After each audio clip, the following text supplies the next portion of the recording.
MAN, Mercedes, Mack Truck, 3 géants de l'industrie et tous les 3 ont copié un seul camion. Saurer, le fleuron suisse. Alors commentez, partage parce que ça nous aide pour le référencement.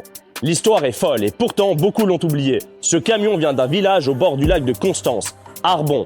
Pas Stuttgart, pas Munich. Arbon. Alors écoute bien cette histoire car c'est l'une des plus tristes de l'industrie en Suisse. En 1853, Franz Saurer ouvre une fonderie à Saint-Gall. Il fabrique des machines à broder. Rien de spectaculaire. Mais en 1903, ses fils lancent un camion de 5 tonnes pour 30 chevaux. À l'époque, c'est une bombe. Entre 1907 et 1912, Saurer remporte 48 prix et médailles dans les concours internationaux et européens. 48! Et en 1911, un Saurer de 5 tonnes traverse l'Amérique du Nord à pleine charge. Premier véhicule à réaliser cette traversée continentale. Pas un Américain, pas un Allemand, un Suisse d'Arbon. MAN voit ça et achète une licence pour construire les camions Saurer. Ce sont littéralement les premiers camions jamais fabriqués par MAN. Et Mack Truck fait exactement pareil pour l'Amérique du Nord. Pendant la guerre, Saurer équipe aussi l'armée suisse, des 4x4, des 6.6 et des 8.8. Ces camions ont gravi le Gothard, traversé les Alpes, transporté des pièces de 13 tonnes partout. Des machines construites pour durer et qui ont duré. Et malheureusement, en 1982, Saurer annonce l'arrêt de la production.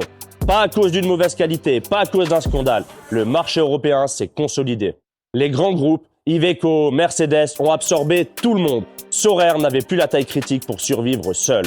Le dernier camion civil sort d'usine le 8 décembre 1983 et le dernier militaire le 27 février 1986, après 80 ans de domination mondiale.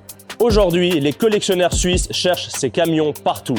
Des Saurer qui ont traversé nos cols, livré nos villages et évidemment construit notre pays. Des machines qui ne tombaient jamais en panne. Une fiabilité à la Suisse dans le sens le plus noble du terme. Et ce n'est pas un mythe, c'est de l'histoire. La marque existe encore, mais elle fabrique des métiers à tisser. Racheté par un groupe chinois en 2013, le nom Saurer survit, mais les camions, eux, ne reviendront plus. Parfois, les meilleures choses disparaissent, non pas parce qu'elles échouent, mais parce que le monde autour d'elles change et grandit trop vite. Merci à tous d'avoir écouté et si toi aussi tu veux participer au changement, rejoins-nous sur Motoro. Parce que du gratuit en 2026, ça n'existe pas et pourtant, nous sommes là.